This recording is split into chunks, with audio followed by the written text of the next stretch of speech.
Taylor সুইফটের concert মানেই ভক্তদের উন্মাদনা। এরাস ট্যুরের অংশ হিসেবে দেশে দেশে ঘুরে গান পরিবেশন করছেন প্রখ্যাত এই মার্কিন পপ গায়িকা। এই ট্যুরের প্রত্যেকটি কনসার্টের টিকিট নিয়েই রীতিমতো কাড়াকাড়ি পড়ে ভক্তদের মাঝে। সম্প্রতি জার্মানির মিউনিখেই টেইলরের কনসার্টে সমাগম হয় ৭৪,০০০ দর্শকের, আর স্টেডিয়ামের বাইরেও ছিল দেখার মতো দৃশ্য।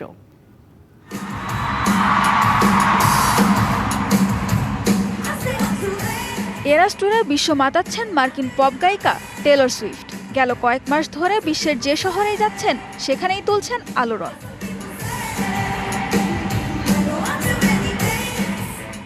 এই ট্যুরে জার্মানির মিউনিখে দুটি শো করেছেন সুইফট। গেল সপ্তাহের শনি ও রবিবার অলিম্পিক স্টেডিয়ামে ছিল সুইফটের দুটি কনসার্ট। দুদিনই স্টেডিয়ামের মাঠ ছিল কানায় কানায় পূর্ণ। টেলরের গান উপভোগ করতে এদিন প্রায় ৭৪,০০০ দর্শকের সমাগম হয়েছিল।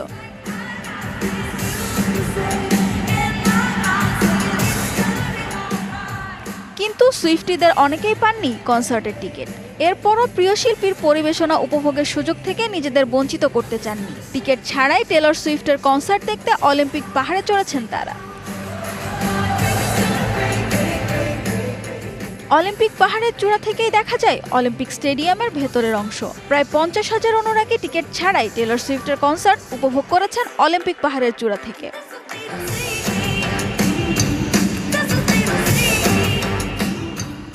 মিউনিখের আগে জার্মানির হ্যামবুর্গে কনসার্ট করেছেন টেলর। এরাস ট্যুর জার্মানির পর পোল্যান্ডে কনসার্ট করার কথা রয়েছে তার। আগামী ৮ই ডিসেম্বর কানাডার ভ্যাঙ্কুভারে শেষ হবে টেলর সুইফটের এরাস ট্যুর।